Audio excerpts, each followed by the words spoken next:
randomness. I think it's that crazy. But we should try for civilization. Oh yes, and the Egyptians did this. The ancient Egyptians, they started off with irrigation, part of farming. They had kings and queens like we had, and they had sun god Ra. They worshipped the sun god Ra. More logical than worshipping the invisible god Chris. Christians do. And the sun god Ra, for the sun god Ra, they probably had a song for Ra, which was something like, hurrah for Ra, he lives us over La.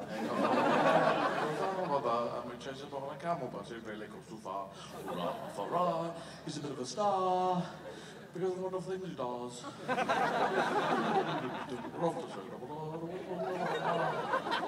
It's hard to make everything rhyme, just bend the end of every word into R's. Good idea for me. And they had a language, they had a written language. The Egyptians had a written language, a nightmare for newsreaders. Here is the news in ancient Egypt. Dog with a cat's face, cat with a dog's face, pigeon with a bum of an elephant, man with no knees, a bull with legs, a fish with a gun, 2 soup cans called Steve, a rabbit that looks like a tractor, 2 monkeys in a toboggan. Looks like the orgy in the zoo continues into its 3rd millennium. Here is Janine with the weather. Thank you, Steve. It'll be sunny forever. Thank you, Janine. If you need an update on the weather in ancient Egypt, look out the fucking window. So, yeah, they died in a car crash, the Egyptians, and the Greeks came. The Greeks, they developed democracy. Demos means people. Ocracy means an inflatable catsuit, it seems. But the Athenians did all this groovy stuff, but they're never in the films because it's all too kind of good and positive. You've got to have bad stuff. That's why the Spartans are in all the films. Spartans, the male Spartans were nuts. Ah, the women were also blah. The children, ah, the dogs, whoa, the cats, meow. The mice, cheese. The bats. And the sheep were silent, the most dangerous sheep in all the world. Spartan sheep wear Japanese bandanas with letters on them, trained to attack wolves. Only sheep that would creep up and track down wolves, and they would stand in front of wolves in the middle of dawn, right at dawn, and the wolves would, whoa, sheep, is this my birthday? What is it? The fuck? And the sheep would take out knives from out of their and would shear themselves in front of the wolves to show they had no fear.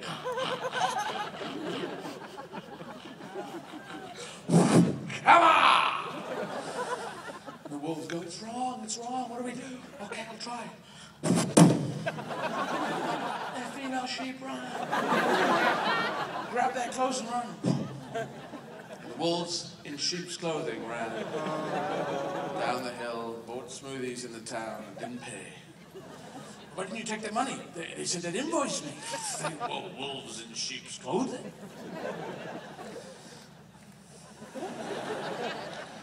But the Spartans fought a famous battle, the Battle of Thermopylae, made into a film by Shirley Temple, called On the Good Ship Lollipop. That was her film. It's an anagram. On the Good Ship Lollipop, Battle of Thermopylae. Exactly the same letters. Almost. Exactly the same letters. She wanted to make a more edgy film. She was used to, you know, she did a lot of films. Well, I don't know why I'm here, but I really don't know why. It's like a rainbow. And they said, Shirley, you do mop-top songs, you do sweet songs. Why can't you? I want to kill people in this film. I want to kill people. And they let her film it. She did her own version of the Battle of Thermopylae. On the good... No. Ooh. My head, which you very rarely do. My head. Blood everywhere. They showed this film to kids. Kids exploded across America. And they re-edited the film. And if you watch On the Good Ship Lollipop, you can't tell that it was once about the Battle of Thermopylae. Except in some scenes, there's a bit of blood coming down here. And this eye is all wrong. See too much horror. I can't love a rainbow. Yes. But then everyone, the Romans came after the Greeks and they killed everything and they were very good at the killing game and they lived here in Berlin. It was their capital city. But then after the Romans, everything died and went into the Dark Ages, and then it came back up with the Renaissance and the Enlightenment. And in United Kingdom, in Britain, the Industrial Revolution took off, and in 1854, Charles Darwin wrote his famous book, Great Expectations. It was about a story about an amoeba called Pip, who went to stay at Lady Badcrumble's house. She taught clarinet to bizarre children. She had a very hot daughter called Alice, who lived on a radiator. Pip said, "Marry me, hot daughter." She went. Charlie's wife read it and said, "Charlie, this is shit. It's just weird. It's just really off-the-wall stuff. Charlie Dickens, I think you've lost it." He said, "I'm not Charlie Dickens. I'm Charlie Darwin." We lived in the wrong house. Charles Dickens and Charles Darwin lived 2 vowels away from each other on Alphabet Street, where Prince lives. That's what happened. So later on, Charles Darwin wrote a very good version of his famous book, which was actually called Monkey, Monkey, Monkey, Monkey, Monkey, Monkey, You. And caused outrage in the monkey community. Monkeys were furious. And they wrote a letter to their member of parliament. They wrote, and it took them 7 years, 200 monkeys, to type this letter. And then, after 7 years, they wrote one perfect letter in perfect English, which said, "Dear Sir, bacon, bacon slicer, hello, truncheon meat, falafel, ding dang dong, hello, scooters, run me down, baker, baker Charlie, hello." I've said that 4 times, now my buttocks exploded. "Yours sincerely, Mr. Marthansson." And the MP wrote on it, "No action required." But of course, evolution, you can see with fish. Fish swim in the sea, they're not evolved, they're very basic, they have no idea what's going on, they don't care, they have no memory, they want to die. They just swim around and go, "I don't fucking care." They breathe through their necks, which is stupid. Their mouths go up and down, just going, I don't know why I'm doing this. I don't know why I'm doing this. I'm not breathing, I'm just not talking, I'm just fucking swimming around, waiting to die. And then the mud skipper is out of the water, and it's badly named. It's not a mud skip. It's not skipping on mud. Maybe it's a mud skipper. Maybe you're in charge of this bit of mud. Suck. Force 10 over there, Mr. Skippers. But they have ambition. Mud skippers have ambition. Because they're on ambition. Look in their eyes. You can see ambition. You can see Ferrari. I want a Ferrari.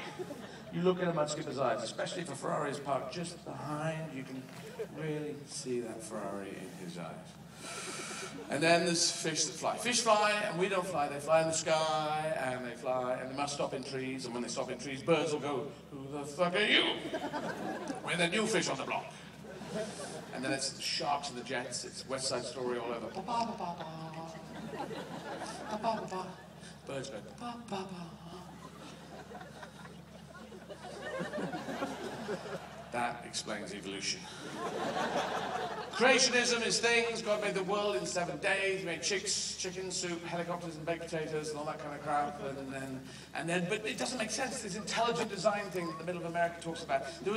I see beautiful stuff in the world. I see rotten stuff. I see cancer. What stuff doesn't make sense? The appendix. What the fuck's the appendix doing there? It sits there all your life going, "Any food? Was that grass? Is that grass, mate? Do you want to run it through?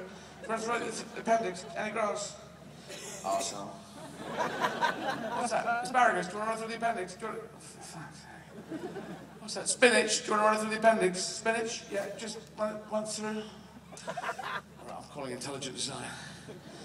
Yeah, it's the appendix. Any news on what we're supposed to be doing? No, okay, well, all right. It doesn't make any sense. We want to be out of here. We want to be in the back of books. You put us in the back of books. We don't want page numbers, we want Roman numerals, right? And and we don't want stories in this appendix, we just want endless lists of stuff. So when people read us, they go, "Oh, for fuck's sake. You do this or we will explode." They explode, your appendix explodes. What part of design is that? There's nothing in the world that randomly sometimes explodes or not. Your dad never goes, "Ride a bike." Why? If you don't use it, it will explode. But finally tonight, ladies and gentlemen, we are in a Roman place. The Romans did do amazing things. They killed a lot of people, but we don't know their names, so we're kind of okay with it. Mexico, so it is a bit bizarre. But they invented stuff, and they invented aqueducts and viaducts and lots of stuff for ducks, basically. They get ducks around, they could shift ducks and play the ducks around. I don't know what fucking do. And they did this with a language which we know from school is shit. People were walking around here years ago going, I don't know what I'm saying. It's impossible. It's got a nominative, a vocative, accusative, dative, genitive, and ablative. Oh my God. Steve, do you want a beer? Do you want a beer? Beer's of accusative, dative to the beer, have the beer, I'm the object, the subject is the beer, beerari, volarari, beerorandum, beeri, volar... Steve, just do this or this if you want a beer, okay?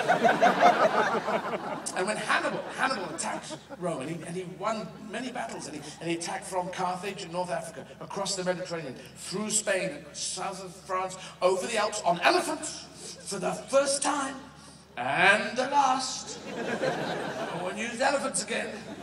It was an insane idea. Only 2 made it down the mountain, only 2 that could ski. Just randomly learned on the way down, with their trunks over their shoulders.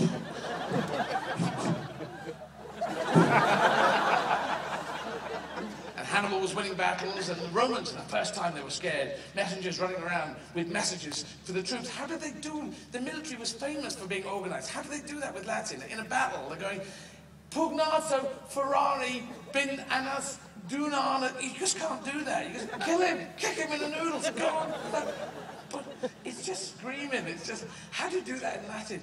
And the messages, Centurianus, donde es Centurianus, Ave Centuriani,